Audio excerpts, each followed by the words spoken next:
Vamos dar continuidade àquele tema sobre o arrebatamento. Já fizemos então a primeira parte e agora queremos continuar para fecharmos essa parte sobre o arrebatamento. O arrebatamento é um tema que está espalhado em várias partes do Novo Testamento.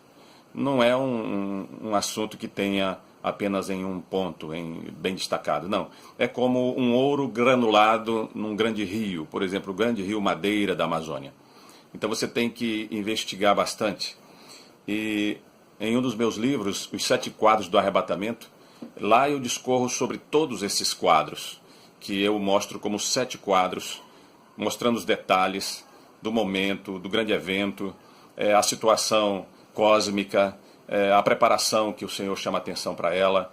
Tem vários detalhes sobre o arrebatamento, como que vai acontecer, na questão individual das pessoas e a questão do tempo também. Então eu queria destacar, nesse pequeno vídeo, as advertências que o Senhor nos fez a respeito deste grande encontro. Porque o arrebatamento vai acontecer. Ele está agendado no plano de Deus.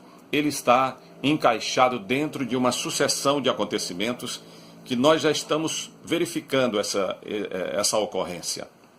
E Jesus chamou a atenção a respeito disso. Nos evangelhos, você vai encontrar nos evangelhos sinóticos, Mateus, Marcos e Lucas, Mateus 24, Marcos 13, Lucas 21 e também Lucas 17, referências a respeito do arrebatamento. Como é que eu sei? Você pode perguntar, como é que eu vou saber que o tema está se referindo ao arrebatamento ou não está se referindo, por exemplo, à segunda vinda de Cristo para inaugurar o milênio, por exemplo? Ou então, será que esse texto não está se referindo ao princípio das dores? Mas tem uma expressão que me parece bem interessante para você identificar quando o assunto é sobre o arrebatamento aqui nos evangelhos. Está lá em Mateus 25, no versículo 13, ele mostra o quadro das 10 virgens e que estão se preparando para o encontro do noivo. Então todas as 10 estão se preparando, estão aguardando, na verdade estão aguardando o noivo, mas quando o noivo chega, ele avisa, olha, eis o noivo, há uma palavra, eis o noivo, sair ao seu encontro, mas somente 5 dessas virgens estão preparadas e elas entram para as bodas com o noivo. As outras 5 ficam, elas são deixadas para trás. Então no versículo 13 diz assim, vigiai, pois não sabeis o dia nem a hora. Então essa referência, essa expressão sobre o dia e a hora, entendemos que fala sobre o arrebatamento. Então nós vamos encontrar algumas advertências que Jesus nos fez. Nós já sabemos que é um encontro, que vai ser um grande acontecimento, que vai abalar o mundo inteiro e que vai raptar e que vai levar milhares e até milhões de pessoas da face da terra num abrir e piscar de olhos.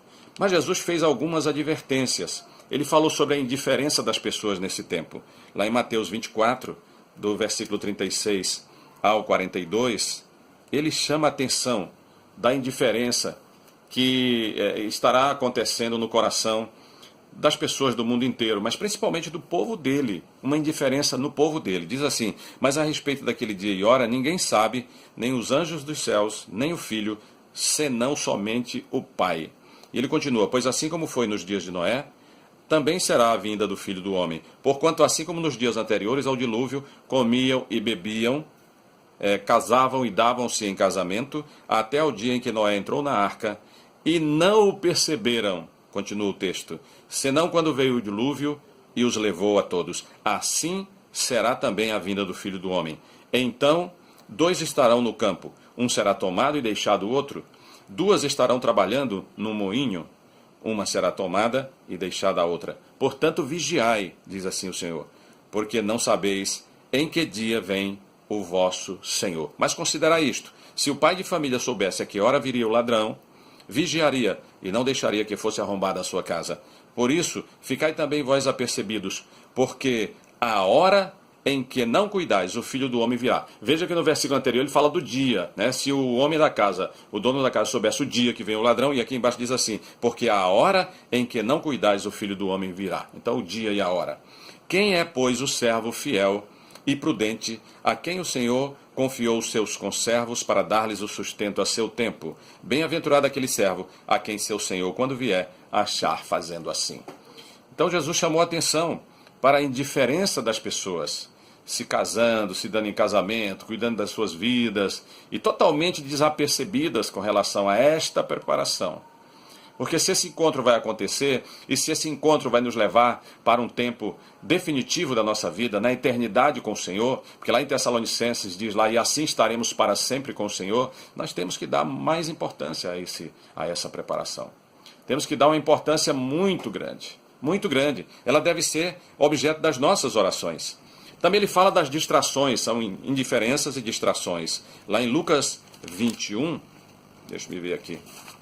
Em Lucas 21, 34 a 36, também é um capítulo profético, Jesus fala assim, 34 a 36, ele diz assim, acautelai-vos por vós mesmos, para que nunca vos suceda que os vossos corações fiquem sobrecarregados com as consequências da orgia, da embriaguez e das preocupações deste mundo, e para que aquele dia não venha sobre vós repentinamente como um laço, pois há de sobrevir a todos que vivem sobre a face de toda a terra. É o verso 35. Vigiai, pois, a todo tempo, orando, diz aqui o texto, para que possais escapar de todas estas coisas que têm de suceder, ele diz assim, e estar em pé na presença do Filho do Homem.